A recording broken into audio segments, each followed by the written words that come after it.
It's funny you said that about trying to explain blockchain. I have a very distinct memory, and which I'm pretty sure I can date to 2011 of hanging out with you, and somehow you brought up Bitcoin. Basically, I'm not even sure if we were calling it blockchain at that Definitely point. we're not. Yeah. Definitely So you brought up Bitcoin.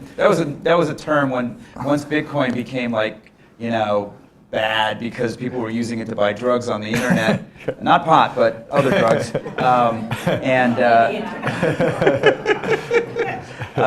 so we like changed the term to blockchain. Right.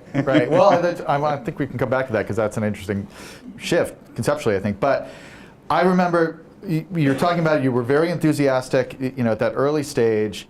And I remember saying to you, Fred, I do not understand what this thing is. Like, I feel like I'm pretty technologically sophisticated. I was there in the early days of the web and HTML, and I could see what was coming. But I just cannot get my head around that. And I asked you to explain it, and I remember just still being baffled by it. And it literally took me like 6 or 7 years until I started writing that article for the Times Magazine before I finally got it. And I think this is a pattern that I've noticed, that you and I share a lot of ideas and values, but I'm generally about 6 or 7 years behind you. I think is the way it tends to work. So, but I wanted to go back to that because I'm curious, and maybe you don't remember this, but I'm curious, like, what was it initially? I mean, this is probably so there's a very famous paper that was published in 2009. Yeah, the Satoshi Nakamoto white paper. It's kind of a white paper about this new form of crypto that could support a currency. And so it's only 2 years after. They were posted on this obscure crypto mailing list. Right. So 2 years later, you've sensed something there. Like, what was it about that early idea that resonated? So I have sort of a belief system, I guess you could call it. I mean, it's kind of like, it's not religious per se, but it's like a religious belief in the internet and the technology that powers the internet. And it really is rooted in the idea that the internet itself is not controlled by anybody. It really isn't. There is no company that controls the internet. There's no country that controls the internet. There's no organization. Nobody can make a change to the internet willy-nilly, and nobody can take it down. Obviously, China can put up a wall, but even that wall is pretty penetrable. So, and that, of course, in our lifetime has unleashed just an incredible amount of innovation.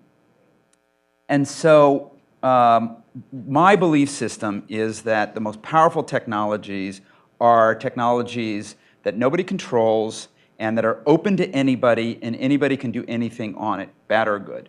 And I don't love the bad part of it, but that is a belief system. And so that's what got me interested in the internet in 92, 93, 94, when I first started working in the internet, investing in the internet. And nothing really has come along since then. Maybe open source software, which was emerging at around the same time as the internet, that felt like that.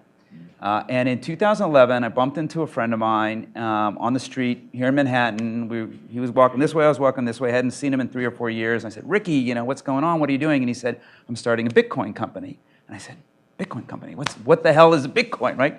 2011. And he said, oh, it's this amazing thing that, you can, clear financial transactions without a central authority, and nobody controls it, and it's just a protocol, and literally anybody can do it, and it's completely permissionless innovation. And I was like, that was it. Right. Like, it was like, I'd met a Hare Krishna guy who converted me on the street of Manhattan. Like, that was it. I was converted. I went back in airports after that. Exactly. For a couple of years. Exactly. And I went back and I read the white paper, and I have a partner named Albert who's one of the most brilliant computer scientists that I've ever met, and I sent him the white paper. I said, read this thing, it's amazing. And the next day, I went to the office, I said, what do you think? He said, this is really important. He said, there's some things I don't like about the design of Bitcoin, which were really actually arguments against the Bitcoin design more so than the central innovation. And I just said, look, I gotta start, we gotta start investing in this. So that was it. That's what did it for me. It was just that it just mapped into my belief system. Yeah.